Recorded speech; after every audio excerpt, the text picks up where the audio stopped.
Non professional, నాకు anchoring కాబట్టి. ముందుగా మీడియా మిత్రులందరికీ హృదయపూర్వక నమస్కారాలు.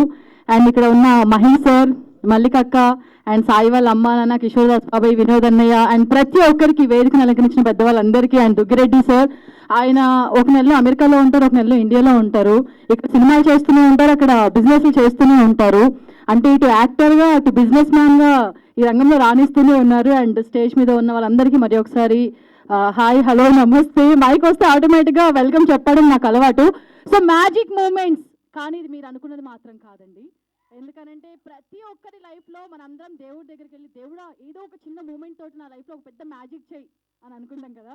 సో అలానే సాయి లైఫ్లో ఒక మంచి మ్యాజిక్ తోటి ఒక మంచి సక్సెస్ కొట్టబోతున్నాడు. ఆ మూవీయే మ్యాజిక్ మూమెంట్స్. చాలామంది చెప్తూ ఉంటారు, ఇండస్ట్రీకి వెళ్ళావు కదా, సక్సెస్ కొట్టావా అని. ఏది ఒక్క స్టెప్తో అవ్వదు. సాయి ఇప్పుడు 7 సినిమాలు చేశాడు, ఇది 8వ సినిమా.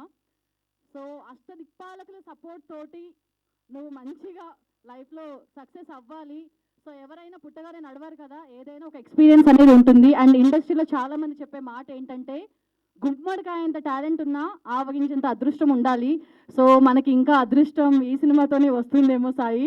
చాలామంది హిట్ కొట్టలేదు కదా, నువ్వు ఇంకా ఎందుకు నెక్స్ట్ ఇంకా సినిమాలు తీస్తున్నావు, బీటెక్ చేసావు, ఎంటెక్ చేసావు, జాబ్ చేసుకోవచ్చు కదా, ఇంత ఏజ్ వచ్చింది, పెళ్లి చేసుకో.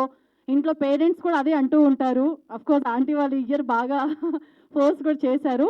కానీ సో పర్సనల్ లైఫ్ అది ఉంటూనే ఉంటుంది. ప్రొఫెషనల్ లైఫ్లో నువ్వు తప్పకుండా సక్సెస్ కొడతావు.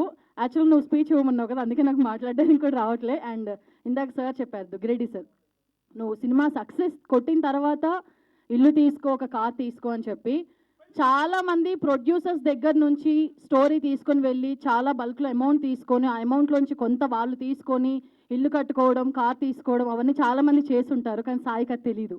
అందుకనే ప్రతి సినిమాని కూడా జీరో నుంచే స్టార్ట్ చేస్తాడు. ఆ వచ్చిన డబ్బులతో ఇంకో సినిమా తీస్తూనే ఉంటాడు. సో సాయికి ఒకసారి క్లాప్స్ కొట్టండి.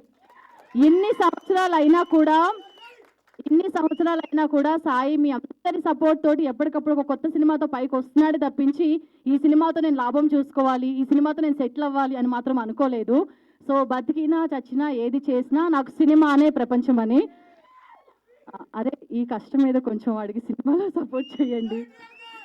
సో పిలిస్తే పలుకుతా, అక్కడ ఆ సాయిబాబా అయితే ఇక్కడ మాత్రం సాయి ఎప్పటికప్పుడు ప్రతి ఒక్కరికి సపోర్ట్ చేస్తూనే ఉంటాడు. సో సాయి గురించి నేను ఇంత చెప్పడానికి రీజన్ ఏంటి అని అంటే, నేను ఇప్పుడు జీ తెలుగు జయం సీరియల్లో చేస్తున్నాను. ఆయన కాంపౌండ్ నుంచి ఇప్పుడు యశ్వంత్ పెండ్యాల, కుర్రాళ్ళు, మొన్న రాజు వెడ్స్ రాంబాయిలో హీరో, అండ్ ఇంకొక అమ్మాయి గురించి చెప్పుకోవాలంటే నేను ఇది బెస్ట్ ఎగ్జాంపుల్.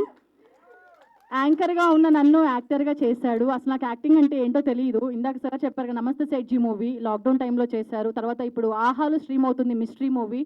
సో ఒక 2 మూవీస్లో నాకు అవకాశం ఇచ్చి, అండ్ ఇప్పుడు సీరియల్స్లో నేను ఇంత బాగా రాణిస్తున్నాను ఒక యాంకర్గా, యాక్టర్గా అంటే సాయి. ప్రతి మనిషి లైఫ్లో ఒక ఫ్రెండ్ అనే వాళ్ళు ఉండాలి. ఆ ఫ్రెండ్ ఎలా ఉండాలంటే సాయిలా ఉండాలి, అంతే.